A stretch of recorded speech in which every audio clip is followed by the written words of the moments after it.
have a question here about prayer. You may have heard some of this question, or you have heard somebody that asked this similar question. Now, this is the question: does God really hear me when I pray? Why does it seem as if my prayer just hits the ceiling and bounces back at me? Is God mad at me? Is that why he doesn't answer me? Why is his prayer so boring and fruitless for me? Should I expect my prayer to be answered? Now, these are the questions. Now, let me say this. Many believers don't have a successful prayer life because they don't know how to pray. Prayer is not an activity. It's not an obligation, or you begging God to do what you want him to do. Prayer is communion and communication with God that touches his heart. So when you understand the principle and acts of prayer, you begin to communicate with God with power, grace, and confidence. You see, prayer has the power to change life. Prayer has the power to change circumstances. Prayer has the power to alter the course of the nation. Prayer has the power to win the world for Christ. I know so many people in the Bible that God answered through prayer. You talk about Abraham, Isaac, Daniel, Moses, Elijah, Hannah, Esther. Prayer still works.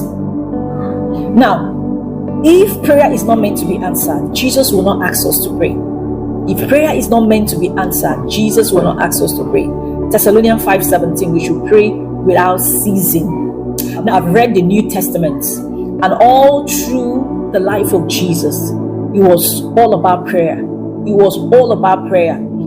You would hear Jesus withdrew himself and he went to a lonely place and prayed. And Jesus went to the mountain and went there alone to pray. You will hear such a thing. Jesus, he will always pray. He will always pray before he performs miracle. He will always pray before he breaks bread. He will always pray in every of his dealings. Jesus will always pray. Even at the point where Jesus Christ was about to be betrayed, he went to the Garden of Gethsemane, took with him Peter and the two sons of Zebedee. Go and read the book of Matthew chapter 26. You understand what I'm saying? Though that is not the message for this, but I'm trying to prove a point. And Jesus also prayed, even when he knew that he would be betrayed. Jesus still prayed. If the Son of Man could pray, this should tell you the right thing to do. And Jesus threw himself on the ground and began to pray and began to ponder. Jesus prayed and he said, Father, let this cup pass by me.